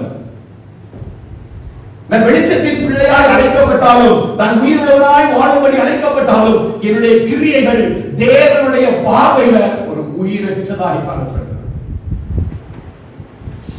ஹல்லேலூயா. சரதை சபையை போல கர்த்தர் நம்ம குடும்பத்தை, நம்முடைய சபையை ஆராய்ந்து பார்க்கும் பொழுது அவர் நமக்கு ஜீவனுள்ள தேவனுடைய பிள்ளைகள் என்று சொல்லி பெயர் தந்திருக்கிறார். ஆனால் நம்முடைய கிரியைகளை பார்க்கும் பொழுது பரலோகம் நமக்கு எப்படிப்பட்ட பெயரை கொடுக்கும்? ஹல்லேலூயா. அப்படிப்பட்ட மரித்த தனத்தில் இருந்து சபையிடம் வரும். ஹல்லேலூயா. அப்படிப்பட்ட கிரியைகளிலிருந்து, செத்த கிரியைகளிலிருந்து நம்ம வெளியே வரணும். நம்முடைய கிரியைகள் முற்றிலுமாய் மாற வேண்டாம். நம்முடைய கிரியைகள் ஒரு மாற்றம் உண்டாக வேண்டும். வெறும் வார்த்தைக்காக அல்ல, ஒரு பேச்சுக்காக அல்ல, ஏதோ கேட்பதற்காக அல்ல, சபையை பிரியப்படுத்துவதற்காக அல்ல, போதகரை பிரியப்படுத்துவதற்காக அல்ல, ஏதோ வேதத்தை நிறைய தடவை வேதத்தை வாசித்து முடித்திருக்கிறேன்னு சொல்லி பெயர் பிரஸ்தாபத்துக்காக அல்ல, கர்த்தர் கிரியைகளை கூர்ந்து கவனிக்கிறார். ஒவ்வொருடைய கிரியைகளையும் அவர் அந்த இடத்துல கூர்ந்து கவனிக்கிறார்.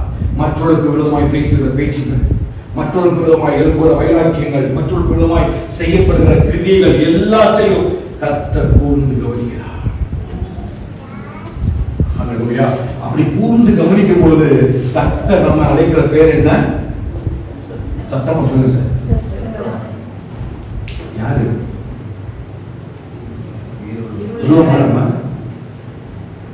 நம்ம நம்மளே உயிருள்ளவர்கள் அழைக்கிறோம், நம்முடைய பெயர் பூமியில நிலைத்திருந்து அழைக்கிறோம். ஆனா இதைத்தான் நம்ம ஓடுகிறோம், பரலோகத்தை சுதந்திரிக்கும்படியா ஓடுகிறோம். ஆனா இன்னும் பரலோகத்தில் எனக்கு கொடுக்கப்படுகிற பெயர் என்ன? செத்தவன். I'm no more. The sight of God, I'm no more. பரலோகத்தை பார்க்கும் பொழுது என் கிரியை சரியில்லை, என் வாழ்க்கை சரியில்லை, கர்த்தருக்கு பிரியமான வழிகளில் நடக்க முடியல. ஹல்லேலூயா.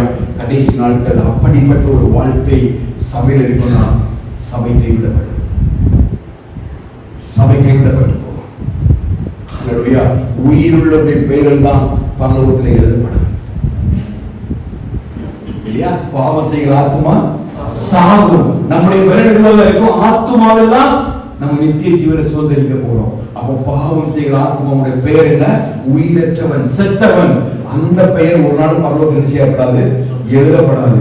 நரகத்துக்கு ஒரு குரூப் ரெடியாகும், அங்கோட பெயர் மரித்தவருடைய பெயர் அங்கே எழுதப்பட்டிருக்கும். ரெண்டே லிஸ்ட் தான், உயிருள்ளவன், மரித்தவன்.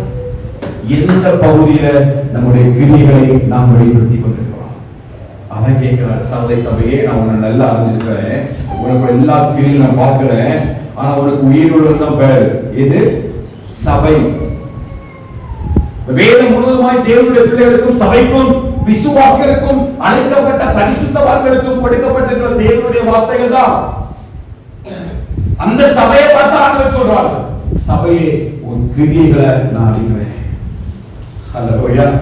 அதை வச்சுதான் அப்போஸ்தலன் பவுல் எபேசு சபைக்கும் தெசலோனிக்கே சபைக்கும் அவர் நினைச்சார், எழுதுறார், இந்த மரித்த காரியத்திலிருந்து எழும்பணும். மற்றவர்களை போல, இருளிலே வாழ்கிற பிள்ளைகளை போல, அந்த காலத்தில் வாழ்கிற பிள்ளைகளை போல நீ கிரியைகளை நடப்பிக்காம நீ எழும்பும்படியாய் கர்த்தர் உன்னை அழைத்திருக்கிறார்.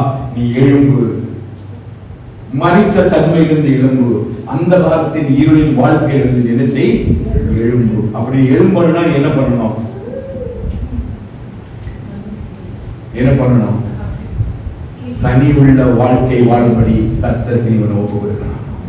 நீ ஒவ்வொரு நாளும் கர்த்தருடைய வசனத்தை கேட்டு அதன்படி வாழ்கிறவன் தான். அதான் துன்மார்க்கருடைய ஆலோசனை நடவாமலும், பாவிகளுடைய வழியில் இல்லாமலும், பரியாசக்கார உட்காரங்களுக்கு உட்காராமலும் கர்த்தருடைய வேதத்தில் பிரியமாய் இரவும் பகலும் அவன் நீர்கால்களின் வருவாய் தன் காலத்தில். எப்ப நம்ம வாழ முடியும்? இரவும் பகலும் வேத வசனத்துல பிரியமாய் இருந்து தேவமா இருக்கணும். நிறைய பேர் தியானிக்கிறாங்க, ஏதோ வேதத்தை வாசிக்கணும், ஆண்டவர் வந்து கண்ணை குத்தி போடும், சாமி கண்ணை குத்தி போடும் அப்படின்னு பயத்துக்காக வாசிக்கிறவங்க, நைட்டு தூக்கம் வராதுங்க, கெட்ட கனவு வருதுன்னு சொல்லி தலைநகரத்துல வேதம் வச்சு தூங்குறவங்க,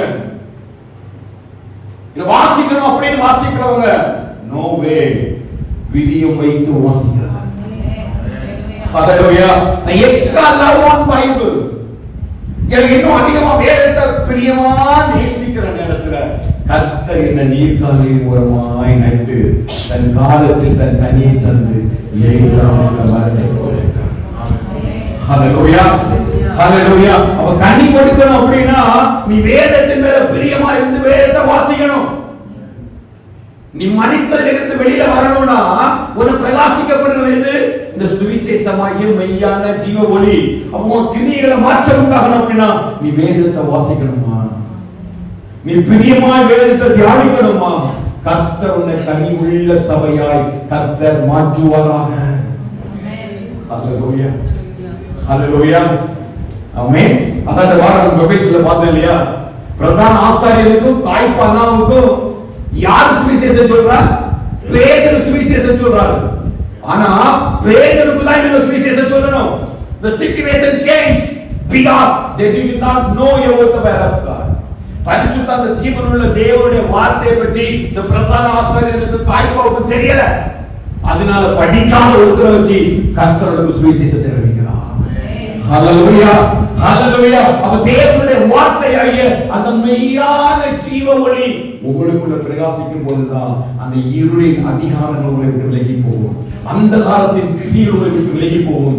தேவனுக்காய் கனி கொடுக்கிற ஜீவனுள்ள பிள்ளைகளாய் கர்த்தர் உங்களையும் சபையும் என்னையும் மாற்றுவாராக. அவர் கனி தேடி வரும் பொழுது அநேக கனிகளை கொடுக்கும்படி கர்த்தர் நம்முடைய சபையை ஆசீர்வதிப்பார். விசுவாசிக்கிறீங்க? அப்படிப்பட்ட காரியங்களை கர்த்தர் நமக்குள்ள செய்வாராக.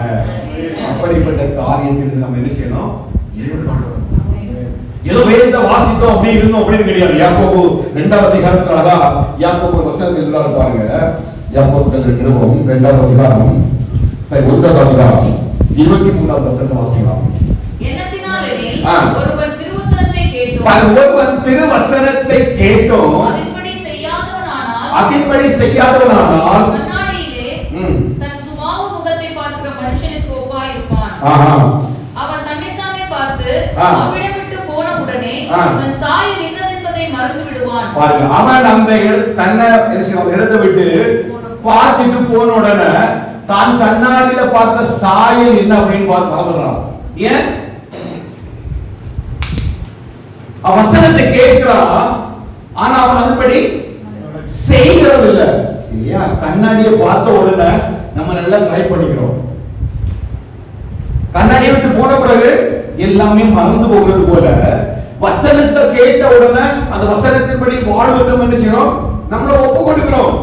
ஆனா அந்த இடத்தை விட்டு போனதுக்கு அப்புறம் உலகத்தினுடைய கவலை, உலகத்தினுடைய நெருக்கம், உலகத்தினுடைய பொருளாதாரம் நம்ம நெருக்கும் பொழுது நம்முடைய சாயல் என்ன என்பதையும் எதற்காக நாம் அழைக்கப்பட்டவர்கள் என்பதையும் நம்ம மறந்து போயிடலாம். ஹல்லேலூயா ஹல்லேலூயா. அப்ப அந்த வசனத்தை கேட்டு அதன்படி நடக்கிறவர்களால மட்டும்தான் நம்ம எப்படி வாழ முடியும்? கனி உள்ள வாழ்க்கை வாழ முடியும். அந்த கனியை தேடி ஆண்டு வர போகிறார். அந்த கனி கொடுக்கணும்னா நீங்க மரித்தோரை விட்டும் மற்றவர்களை போல வாழ்வுகளை விட்டும் வெளியே வர வேண்டும். அப்ப என்ன நடக்கும் அப்படின்னு பாத்தீங்கன்னா, அதே எபேசியர் 4:14 சொன்னது போல, முதலாவது நாம் மரித்தோரை விட்டு எழுப்பும் பொழுது கர்த்தர் நம்ம என்ன செய்கிறார்? பிரகாசிக்க பண்ணுகிறார். என்ன பண்றாரு? பிரகாசிக்க பண்ணுகிறார். வாசிக்கலாமா? 4:14. ஆதலால் தூங்குகிறவனை விழித்து மரித்தோரை விட்டு எழுந்திரு, அப்பொழுது கிறிஸ்து உன்னை பிரகாசிப்பிப்பார் என்று சொல்லி இருக்கிறார். ஹல்லேலூயா. கிறிஸ்து உன்னை எப்பதான் கர்த்தர் உன்னை பிரகாசிக்க முடியும்? எங்க எழும்பணும்? மரித்தோரிலிருந்து எழும்பணும். மரித்தோர் என்று சொல்லும்போது இருளின் அதிகாரத்திலிருந்து நீ வெளியே வரும்பொழுதுதான் அந்த வார்த்தை உன்னை பிரகாசிப்பிக்க பண்ண முடியும். நீ இருளுக்குள்ளே இருந்தா உன்னை என்ன செய்ய வார்த்தை பிரகாசிக்க பண்ண முடியாது. எதுக்கு சபையை கர்த்தர் எழுப்பப்படுவார் அப்படின்னா, கடைசி நாட்கள்ல சபையை கர்த்தர் பிரகாசிப்பிக்க பண்ண போகிறார். அப்படி சபையை கர்த்தர் மகிமை அடைய பண்ண போகிறார். மணவாளன் வரும்பொழுது மணவாட்டியாகிய சபை அந்த மணவாளனாகிய கிறிஸ்துவை சந்திக்கும்படி சபையை கர்த்தர் பிரகாசிப்பிக்க பண்ண போகிறார். இந்த சபையுடைய இருள் அதிகாரம் எல்லாவற்றையும் சபையை விட்டு விலக்கி தேவனுக்கு பிரியமான மணவாட்டியாகிய சபையாக உருவாக்கும்படி கர்த்தர் சபையை பிரகாசிக்க பண்ணுவார். ஹல்லேலூயா. அவன் எப்படி சபை பிரகாசிக்கணும்? தேவ வசனத்தை கேட்டு சத்தியத்தின் வழிகளிலே சபை நடக்கும் பொழுது கர்த்தர் சபையை பிரகாசிப்பார். சத்தம் ஆமென் சொல்லுங்க. அதற்காக தான் கர்த்தர் அழைக்கிறார். நீங்க மரித்தோரை விட்டு என்ன செய்யுங்க? எழும்புங்க. அப்ப கர்த்தர் உங்களை மகிமைப்படுவார். கர்த்தர் உங்களை என்ன செய்வார்? பிரகாசிப்பிக்க பண்ணுவார். ஏதோ லாபத்துக்காக நம்ம என்ன செய்யக்கூடாது? ஓடக்கூடாது. ஏதோ ஒரு அற்புதத்தையும் அதிசயத்தையும் நம்ம சுதந்திரித்துக் கொள்வோம் என்பதற்காக வேதவசனம் வாசிக்க கூடாது. அது நோக்கம் அல்ல. அதற்காக நாம் அழைக்கப்படவில்லை. இம்மைக்கு மட்டும் ஓடக்கூடாது. மறுமைக்காக தான் நம்ம ஓடுவழியாக நாம் அழைக்கப்பட்டிருக்கிறோம். அந்த அழைப்புக்கு ஏற்ற பாத்திரவான்களாய் நடந்து வருவதற்கு வேத வசனத்தை கேட்டு அதன்படி நடப்பதற்கு சபை பிரயாசப்படணும். அவர் நம்முடைய கிரியைகளை பார்க்கும் பொழுது கண்டிப்பா அவர் என்னில் பிரகாசிப்பார். ஆமென். எங்க அந்த மகிமையின் ஒளி பிரகாசிக்கப்படுகிறதோ அங்க ஆண்டவர் வாசம் பண்ணுவார். ஹல்லேலூயா. இன்னைக்கு அநேக சபைகளுடைய எழுப்புதல் இல்லாததுக்கு காரணம் என்ன தெரியுமா? சபையில இந்த மகிமையான சுவிசேஷத்தின் ஒளி அதிகமா பிரகாசிக்கப்படப்படல. ஒரு பாடல்களோடு ஆராதனையோடு சபைகள் நின்று விடுகிறது. அடிப்படை ஃபவுண்டேஷன் சபையை குறித்ததான பயம், ஆராதனை குறித்ததான பயம், ஆராதனை நோக்கம், வேத வசனத்தினுடைய அடிப்படை காரியங்களும் இன்னைக்கு சபையில பிரசங்கிக்கப்படாததால்தான் இன்னைக்கு சபை தள்ளாடி கொண்டிருக்கிறது. ஹல்லேலூயா. சபை சத்தியமாகிய வசனத்தின் மேல் அஸ்திவாரம் போடும்போது காற்று அடித்தது, பெருமழை பெய்தது. ஆனாலும் கண்மலை மேல் கட்டப்பட்ட சபையாய் இந்த சபை நிலைத்து நிற்கும். ஹல்லேலூயா. சத்தியத்தில் இருக்கிற சபையாய் கர்த்தர் இந்த சபையை நிலைத்திருக்க பண்ணுவார். ஹல்லேலூயா. அதான் வேதம் சொல்றது, கற்பாறை மேல் கட்டினவன் புத்தி உள்ளவன், அந்த கற்பாறை கண்மலை அந்த இயேசு கிறிஸ்துவே. இன்னைக்கு சபைகள் மணல் மேட்டின் மீது வைக்கப்படுகின்றன. அழகா மணலை வடிவமைத்து கற்களை போல வடிவமைத்து நல்ல பெயிண்டிங் பண்ணி பார்க்கிறதுக்கு பெரிய பில்டிங்கா இருக்குது. நிறைய பேர் ஆராதிக்கிறாங்க, நல்ல ஆராதனை, நல்ல இசைக்கருவிகளை வெட்டி நல்ல ஆராதிக்கிறாங்க. ஒரே ஆராதனை மட்டும்தான். ஆனா கட்டி இருக்கிறது என்னன்னு பாத்தீங்கன்னா, உலகம் என்கிறதான மணல் மேட்டிலே கட்டினதுனால பெருமழை பெய்தது, புயல் அடித்தது, பெருங்காற்று அடித்தது, ஆனால் இடித்து வந்தது. ஹல்லேலூயா. இது யார் அப்படின்னா புத்தியில்லாதவன். ஞானமற்றவர்களை போல நம்ம நடவாம ஞானம் உள்ளவர்களை போல நாட்கள் பொல்லாதவை ஆனபடினால் காலத்தை பிரயோஜனப்படுத்திக் கொள்ளுங்கள். கர்த்தர் உங்களை என்னை எது அழைத்தார் தெரியுமா? வெளிச்சத்தின் பிள்ளைகளாய் கனி கொடுக்கும்படி அழைத்தார். இந்த கனி எங்க உள்ளது? பரலோகத்துக்கான கனி. அதற்காக கர்த்தர் கொடுக்கிறார். அப்போ கர்த்தர் சபையில பிரகாசிப்பிக்கப்பட வேண்டுமானாலும், நம்முடைய வாழ்க்கையில கிறிஸ்து பிரகாசிப்பிக்கப்பட வேண்டுமானாலும் ஒரே ஒரு வழிதான், கண்மலையாகிய கிறிஸ்துவின் மேல கேட்டுங்க. அந்த கண்மலை அந்த இயேசு கிறிஸ்துவே. எதை விசுவாசிக்கிறீங்க? அப்ப பெருங்காற்று வருங்க, வனாந்திரத்தின் பாதையில நீ நடப்பா. ஆனா வனாந்திரத்தின் பாதையில அவர் உனக்கு வேணா இருப்பதார் என்பதை உன்னை காண்பிப்பா. ஹல்லேலூயா. நீ வனாந்திரத்தில் நடந்தாலும் உன் வஸ்திரம் ஒரு நாளும் பழசா போகாது, உன் பாதரட்சிகள் ஒரு நாளும் ஒண்ணுமே ஆகாது. அந்த வனாந்திரத்துல கர்த்தர் உன்னை நடத்தி அவரே உன் வேணா இருக்கிறார் என்பதை ஒவ்வொரு நாளும் நிரூபிப்பார். ஏன்னா கண்மலை மேல கட்டப்பட்டவன் ஒரு நாள் அசைக்கப்படுவதே இல்லை. அதான் தாழ்ந்து சொல்ற மரண பள்ளத்தாக்கில ஒண்ணும் பிரச்சனை இல்லை. பார்வைக்கு மரண இருளின் பள்ளத்தாக்கு தான், ஆனா அந்த பொல்லாப்பு இருக்குதான்.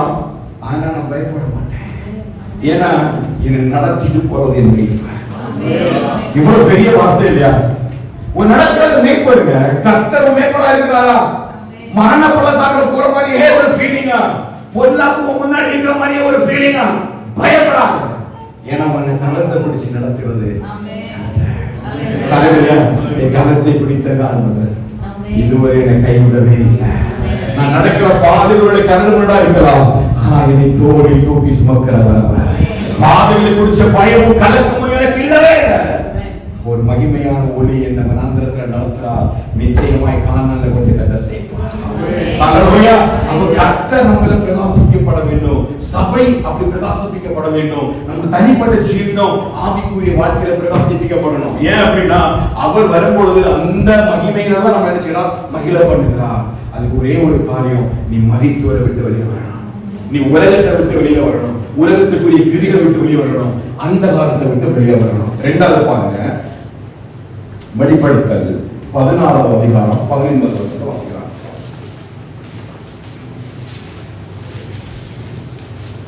இதோ திருடனை போல் வருகிறேன், இதோ திருடனை போல வருகிறேன்,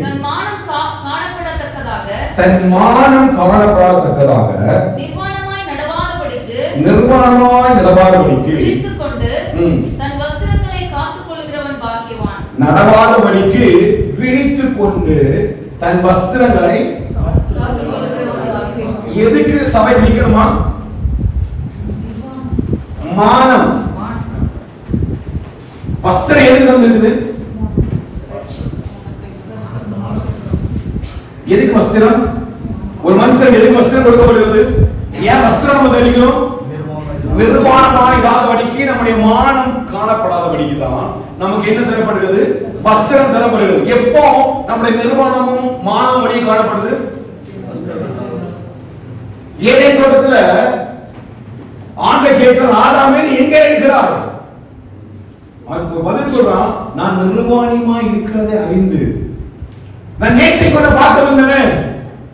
அப்ப நீ ஒளிந்து கொள்ளவே இல்லை. பகலிலே குளிர்ச்சியான வேளையில ஒவ்வொரு நாளும் நான் உன் கூட பேசிக் கொண்டிருக்கிறேன். அப்பொழுதுதான் நீ ஒளிந்து கொள்ளவே இல்லை. இப்ப எங்க போன ஆதாம்? ஆதாம் சொல்றான், நான் நிர்வாணியமாய் I'm naked now. I'm not able to stand in front of you. I hide myself.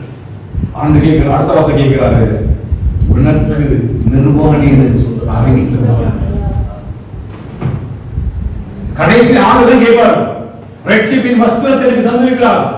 பாவத்தினால மறித்து என்னுடைய சரீர பிரகாரமான வஸ்திரத்தை எல்லாம் உரிமையில நடக்க பண்ணாங்க. அதே போலதான் ஞானஸ்நானம் எடுக்கும் பொழுது இந்த மாம்சத்துக்குரிய எல்லாவற்றையும் கடந்துதான் நான் ஆவியில புதிய மனுஷனாய் அந்த ஆவிக்குரிய வஸ்திரத்தை தெரிந்து கொள்கிறேன். பழைய மனுஷனுடைய சாயலை தவிர்த்து புதிய மனுஷனுடைய சாயலை அவர் எனக்கு தந்திருக்கிறார். ஹல்லேலூயா. அப்ப அந்த வஸ்திரத்தை ஒவ்வொரு நாளும் நம்ம என்ன செய்யணும்? பாதுகாக்கணும். 2 வாரத்துல நம்ம பேசணும், வஸ்திரத்தை பற்றி பேசணும், ரட்சிப்பின் வஸ்திரத்தை பற்றி.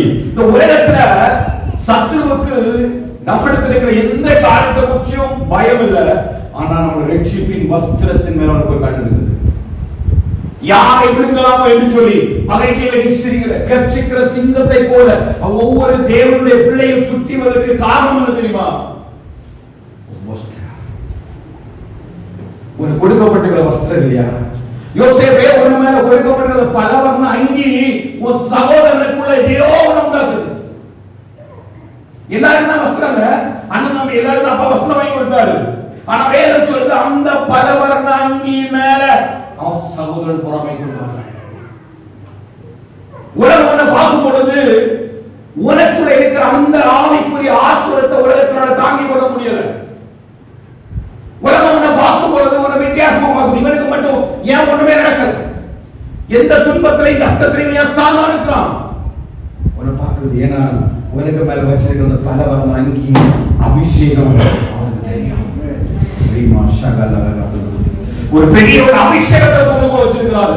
அது எந்த சூழ்நிலையிலும் இழந்து போயிடாது.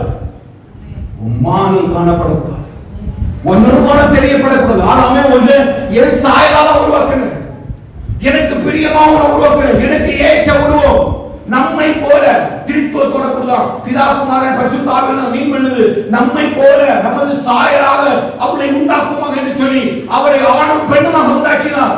தம்முடைய சாயலை அவனுக்கு தந்தார். நீதியின் சால்வையை அவர் எனக்கு வஸ்திரமாக தரித்தார். இந்த வஸ்திரத்தின் விலை என்ன தெரியுமா? கடைசி சொல்கிறார், தன்னுடைய சிறுவருக்கு வாங்கப்பட்ட பலவர்ண அங்கீகாரம் உங்களுக்குள்ள எனக்குள்ளையும் அவர் அபிஷேகமாக தந்திருக்கிறார். எந்த சூழ்நிலையிலும் நீ அந்த ரட்சிப்பின் வஸ்திரம் உங்களை விட்டு எடுக்கப்படாதபடிக்கு நீ பாதுகாத்துக் கொள்ளலாம். ஹல்லேலூயா.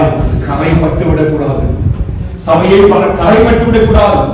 அது கரைப்பட்டு விட்டு என்று சொன்னால் நிச்சயமா உம்மானம் போய்விடும். ஹல்லேலூயா.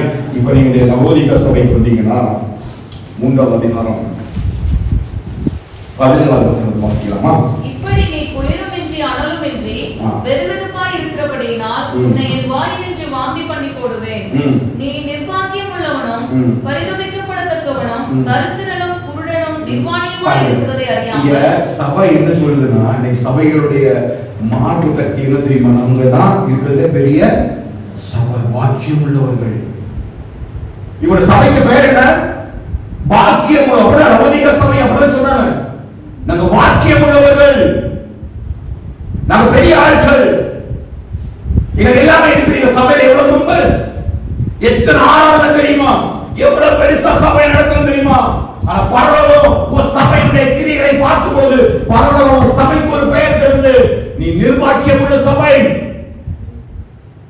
இவ்வளவு ஆத்துமாக்கள், அதிகாரிகள், அரசு அதிகாரிகள் நீ ஆராதிக்கிறாங்க, அதனால பெரிய சபை என்று சொன்ன உனக்கு பரலோகம் தரக்கூடிய பெயர் என்ன தெரியுமா? நீ நிர்வாக்கியம் உள்ளவன், நீ பரிதபிக்கப்படத்தக்கவன்.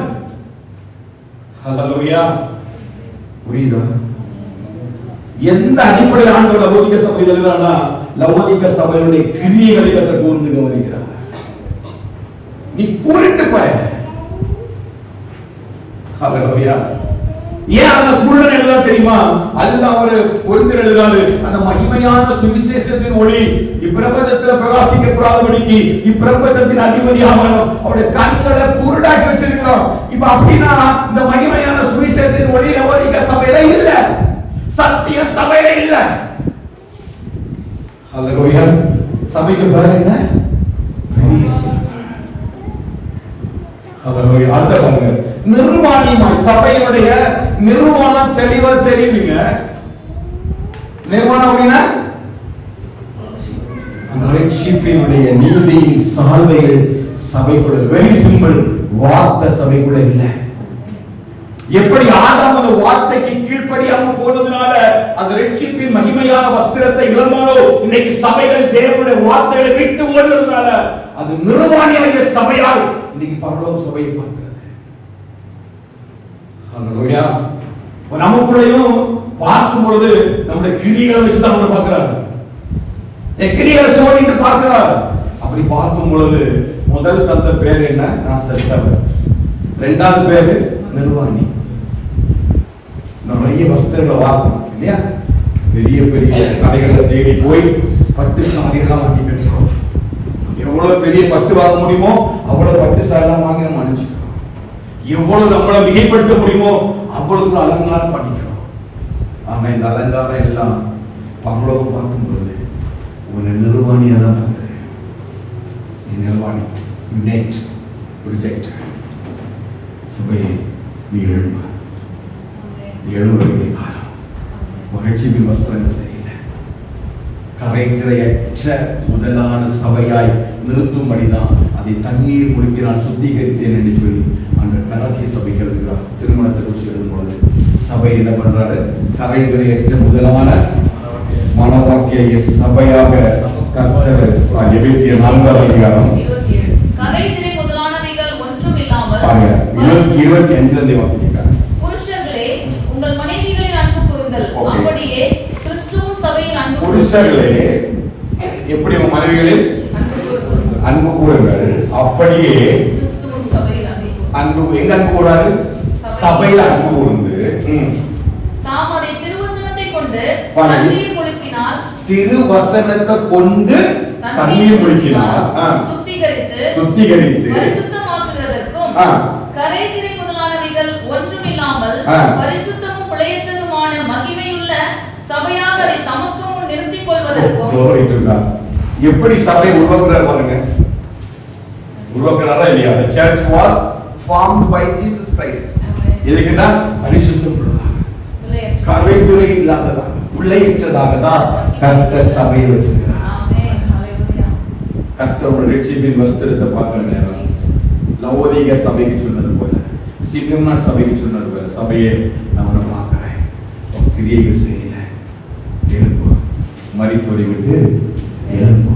மற்றவர்களை போல வெளிச்சத்தின் பிள்ளைகளாய் நடப்பதற்கு இல்லை, இருளின் பிள்ளைகளாய் நடப்பதற்காக அல்ல, வெளிச்சத்தின் பிள்ளைகளாய் நடப்பதற்காக தான் கர்த்தரோடு அனுப்பியிருக்கிறார். கனி உள்ள ஜீவன் தான் நீ உயிர் உள்ளவனா செத்தவனா என்பதை காட்டுகிறது. உன் கனி உள்ள ஜீவன் தான் நீ தேவனுடைய பார்வை பின்பாக நீ நிர்வாணியா இருக்கிறியா, இல்லை இன்னும் அவருடைய புதிய சாயலை தரித்தவரா இருக்கிறியா? இதற்காகத்தான் பவுல் எழுதுகிறார்கள், ஆதலால் மரித்து இருக்கிற நீ, பூங்குகிற நீ எல்லாத்தையும் விடுகிறார். ஹல்லேலூயா. கடைசி நாளில் சபையில கனிகளை தேடி கர்த்தர் வர போகிறார். நிச்சயமாய் அவர் எழுப்பப்படுகிறார். அடுத்ததாக ஏன் ஜாக்கிரதையா இருக்க வேண்டும், அதை மட்டும் ஒரு வசனத்தை சொல்லி நான் முடிக்க விரும்புகிறேன். பாருங்க, இப்ப நமக்கு தெரிஞ்சிருச்சு, இதற்காகத்தான் பவுலை வச்சு ஆண்டவர் சபைகளுக்கு மாத்திரமல்ல வாழ்கின்ற நம்மளுக்கும் அவர் எழுதுகிறாரு, எழும்புங்க, மரித்தோரை விட்டு எழும்புங்க, நிர்வாணம் காணப்படாதபடி எழும்புங்க, உயிரற்றவர்களா இல்லாதபடிக்கு உயிருள்ள நிலையிலே கர்த்தரை சந்திக்கும்படி எழும்புகிறாங்க தேவன். அவர் ஜாக்கிரதையாக இருக்க வேண்டும் என்று சொல்லி விரும்புகிறார். ஏன் ஜாக்கிரதை இருக்கணும்? பாருங்க, ஒரு செக்யூரிட்டிய ஒரு கம்பெனியில செக்யூரிட்டி ஆபீசர் இருக்காருன்னா அவன் விழித்திருந்தா மட்டும் போதாது. எப்படி இருக்கணும்? சத்தமா சொல்லுங்க. நம்ம எப்படி வச்சிருக்கிறாங்க? வாட்ச்மேன் தான் வச்சிருக்கிறாங்க. நீங்க சும்மா விழிச்சிருந்தா கண்ணை தொடர்ந்துட்டு இருந்துச்சுன்னா பின்னாடி வழியா எடுத்துட்டு போயிருவாங்க. எப்படி விழுங்கலாம் என்று அவன் சுத்திட்டு இருக்கிறான். உன் ஃப்ரெண்ட்ல மட்டுமல்ல, எங்க சுத்துறான்? உன்னை சுத்தி சுத்தி சுத்தி சுத்தி நடக்கிறான். எதுக்கு? உன்னை எப்படி விழுங்கலாம் என்று சொல்லி சைடுல கிடைச்சா சைடுல பிடிச்சிட்டு போயிடுவான், பின்னாடி கிடைச்சா பின்னாடி பிடிச்சிட்டு போ. ஆகையினால நீ விழித்துக் கொள்வது மாத்திரமல்ல, நீ அந்த விழித்துக் கொண்டு நீ தரித்திருக்கிற இந்த நிர்வாணம், தரித்திருக்கிற இந்த வஸ்திரம் மறுபடியும் நிர்வாணமாய் மாறிடுறாரு. மரித்தோடு எழுந்திருக்கிற நீ, ஜீவன் உள்ளவன் என்று சொல்லி அழைக்கப்பட்ட நீ மறுபடியும் எப்படி மாறக்கூடாது? மரித்த நிலைமைக்கு போயிடக்கூடாது. அதனால என்ன செய்யுங்க? அப்படி சமாதானமா இருங்க அப்படிங்க. பாருங்க, இவன் எபிரேயர் 4வது அதிகாரம் 11வது வசனத்தை வாசிக்க முடிக்கலாம். எபிரேயர் 4வது அதிகாரம் 11வது வசனம். ஆகையால் அந்த கிறிஸ்தாந்தத்தின்படி ஒருவனாகிலும் கீழ்ப்படியாமையினாலே விழுந்து போகாதபடிக்கு நாம் இந்த இளைப்பாறுதலில் பிரவேசிக்க ஜாக்கிரதையா இருக்க கடவோம். எதுக்கு ஜாக்கிரதையா இருக்கணும்? நீ விழித்து எதுக்கு நீ பார்த்திருக்கணும்னா, உனக்கு ஒரு இளைப்பாறுதல் வைக்கப்பட்டிருக்கிறது, உனக்கு ஒரு நித்திய ஜீவன் வைக்கப்பட்டிருக்கிறது. இந்த நித்திய ஜீவன் இருந்து உன உதவி தருவதற்காக தான் சத்துரு சுத்திட்டே வருவான். அல்லேலூயா. அதுல சத்துரு உங்களை கீழே விட பண்ணிடக்கூடாது. அதுக்கு அந்த அதிகாரம் ஃபுல்லா படிச்சீங்கன்னா நம்முடைய முற்பிதாக்களை பற்றி பேசப்பட்டிருக்கிறது. கீழ்ப்படியாதனால வனாந்தரத்தில் விழுந்து போனாங்க. அவர்களுடைய இளைப்பாறுதலில் பிரவேசிப்பதில்லை என்று சொல்லி அவரை நான் குறிச்சு ஆணையிட்டேன். அவன் இருதயம் வள்ளி விலகி போற இருதயம் உள்ளன்னு சொல்லி நான் சொன்னேன். அப்படி நம்முடைய முற்பிதாக்களை பற்றி பேசியிருக்கு. எதற்காக அப்படின்னா, அவர்களுக்கு வசனத்தை சொன்னார், சத்தியத்தை சொன்னார், கட்டளைகளை சொன்னார், கற்பனைகளை சொன்னார். ஆனா அவள் அதை ஏற்றுக்கொள்ள. அந்த கீழ்ப்படியாமை நிமித்தம் யாரெல்லாம் தேவனுக்கு விரோதமாய் முறுமுறுத்தார்களோ எழுப்பினார்களோ அத்தனை பேரையும் ஆண்டவர் வனாந்தரத்தில் போட்டு தள்ளினார். வேதம் சொல்லுது 38 வருஷம் இதற்காகவே அவங்க வனாந்தரத்தில் சுத்தம் பண்ணினார். எதற்காக அப்படின்னா, எந்த ஜனங்கள் எல்லாம் முறுமுறுத்தார்களோ, எந்த ஜனங்கள் எல்லாம் கீழ்ப்படியாமையினால தேவனுக்கு விரோதமாய் மோசைக்கு விரோதமாய் எழுப்பினார்களோ அத்தனை பேரையும் வனாந்தரத்தில் அழைத்து போடும்படியாய் 38 வருடங்கள் ஆண்டவர் வனாந்தரத்தில் இப்படி சுத்தம் பண்ணினார். ஒரே ஒரு கிரியை தாங்க, கீழ்ப்படிதல் இல்லாம ஏன் எழுத முடியலன்னு கேட்டீங்கன்னா அதுக்கும் ஒரே ரீசன், கீழ்ப்படியாமை. ஏன் நீ ஜாக்கிரதை இருக்கணும்னு கேட்டா அதுக்கும் ஒரே ரீசன், நீ கீழ்ப்படிதலோட இருக்கும் பொழுதுதான் அந்த இளைப்பாறுதலுக்குள்ள பிரவேசிக்க முடியும். ஏன் வஸ்திரம் இழந்தாங்க, ஏன் மரித்தோராக காணப்பட்டாங்க, ஏன் உயிரிழந்த நிலையில் இருந்தாங்கன்னா அவங்க வசனத்துக்கு கீழ்ப்படியல. ஒருவன் வசனத்தை கேட்டு அதுக்கு கீழ்ப்படியாதவனாய் இருந்தால் தன்னுடைய சுவாபத்தை முகத்தை கண்ணாடியில பார்த்து பின்பு அதை மறந்து போகிற போலதான் நம்ம வாழ்க்கிறோம். பாவத்தை குறித்து நீதியை குறித்து பேசும்போது நம்ம உணர்த்தப்படுகிறோம். ஆனா அதிலிருந்து மனம் மாறுவதற்கும் அதிலிருந்து மாறி கிரியைகளை செலுத்துவதற்கும் இன்னைக்கு சபைகள் ஆயத்தமாக இல்லை. அல்லேலூயா. அப்படிப்பட்ட ஒரு மனித சபையை நம்ம மாறிடக்கூடாது. சிமிர்னா சபையை போல, லவோதிகா சபையை போல கர்த்தர் நம்முடைய சபையினுடைய கிரியைகளை ஆராய்ந்து பார்க்கும்போது, கொஞ்சம் குடும்பம் தான் இருக்கும், ஒவ்வொரு குடும்பத்தையும் ஆண்டவர் ஆராய்ந்து பார்க்கும்போது ஒரு குடும்பமும் கிரியையில செத்ததா இருக்கல. குடும்ப செத்த கிரியைகளை வெளிப்படுத்தும் பொழுது சபை செத்ததா போயிடும். சபையில கனி இருக்காது. அல்லேலூயா. உணர்வுள்ள ஜனங்களாய் மரித்தோரை விட்டு எழும்புவோம். கர்த்தர் நிச்சயமாய் நம்மை பிரவாசிக்க வார்த்தைகளை சொல்லி நம்ம ஒப்பு கொடுத்து நம்ம ஜெபிக்கலாம். அந்த காலத்தின் நிகழ்வில் இருந்து, அந்த காலத்துடைய காரியங்களில் இருந்து கர்த்தர் வெளிச்சை கூட நம்ம இடம்பப்படுவதாக. பாவையிருள் என்னை வந்து சூழ்ந்து கொள்கையில் தேவனவர் தீபமாய் என்னை தேய்ச்சினார். பாடலை கோரசம் எல்லாரும் பாடி அப்படி தெய்வ சமூகத்தில் நாம் ஒப்பு கொடுப்போம். எல்லாரும் அப்படியே எழுதுங்க. தயவு செய்து அசதியானது தெய்வ சமூக லட்சியமாக அப்படியே எழுந்து கர்த்தர் பேசின அந்த வார்த்தைக்கு ஒரு ஒப்பு கொடுங்க. நிர்வாணியா இருந்தால் நீ தேவனோட மகிமையை சுதந்திரிக்க முடியாது. நீ கனியற்றவளா இருந்தால் தேவனோட மகிமையை சுதந்திரிக்க முடியாது. கர்த்தர் உன்னை அழைத்ததே கனி உள்ளவளாய் மாறுபடிதான். ஒவ்வொரு நாளையும் வசனத்தை நம்ம கேட்கிறோம் இல்லையா? ஒவ்வொரு நாளும் வசனத்தை வாசிக்கிறோம் இல்லையா? அப்படிதான் எபேசிய சபை, தெசலோனிக்கே சபை, சிமிர்னா, லவோதிகா ஆண்டோட வார்த்தையை கேட்டாங்க. அழைக்கப்பட்ட பரிசுத்தவான்கள் விசுவாசிகள் தான் எழுதப்பட்டிருக்கு. அப்படிதான் நமக்கு பேர் தந்திருக்கிறார். ஆனா இந்த வசனத்தை கேட்டு அந்த வசனத்தின்படி கிரியைகளை வெளிப்படுத்துறோமா, அதை தேடிதான் அவங்க வேலை போறாரு. நம்ம எவ்வளவுதான் நம்ம வாழ்க்கை அந்த உலகத்துல பலத்தின் மிகுதினால 80 வருஷமா இருந்தாலும் அது முடிவு பிறகு நம்ம பரலோக ராஜ்யத்துக்குள்ள போகணுமே. நித்திய காலமாக ஒரு அழிவுக்கு நேராக நம்முடைய ஆத்மா கொடுக்கப்பட்டு விடக்கூடாது. நம்ம இவ்வளவு வேலையின் மத்தியிலையும் கஷ்டத்தின் மத்தியிலும் தான் நம்ம ஓடுறோம். ஆழ்ந்து தேடி வர்றோம், அவனுடைய வார்த்தையை தேடி வர்றோம். ஒரு கடைசி நாட்களை இந்த நம்ம முற்பிதாக்களை போல இந்த மனாந்திரத்தில் அவங்க அழிக்கப்பட்டு போறாங்கன்னா எப்படி அதை ஏற்றுக்கொள்ள முடியும்? காலேப் குடும்பத்தை போலவோ யோசுவா குடும்பத்தை போலவோ கர்த்தர் நம்மை அந்த பாலும் தேடும் கொள்கிற கானானுக்குள்ள பிரவேசிக்க பண்ணுவதாக. இதே வார்த்தையை ஒப்புக்கொடுங்க. ஆண்டவரே, கனி உள்ளவர்களாய் மாறும்படி, கனி உள்ளவர்களாய் மாறும்படி, கனி உள்ளவர்களாய் மாறும்படி உருவாக்குங்க. நாங்க மட்டும் இல்லப்போம், எங்க பிள்ளைகளும் எங்க சந்ததிகளும் எங்க முற்பிதாக்களை போல கண்ணீற்றுள்ளாய் மாறிவிடாதபடிக்கு கனி உள்ளவர்களாய் மாறும்படியால் கர்த்தர் கிருபை செய்வீராக. பாவ இருள் என்னை வந்து சூழ்ந்து கொள்கையில் தேவனவர் தீபமாய் என்னை தேற்றினார். பாவ இருள் என்னை வந்து சூழ்ந்து கொள்கையில் தேவனவர் தீபமாய் என்னை தேற்றினார்.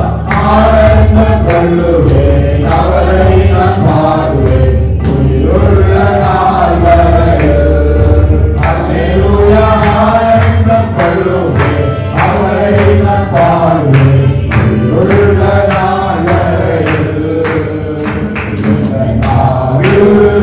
போது பாடு என்னை இயேசு தருகிறார். போது பாடு என்னை இயேசு தருகிறார்.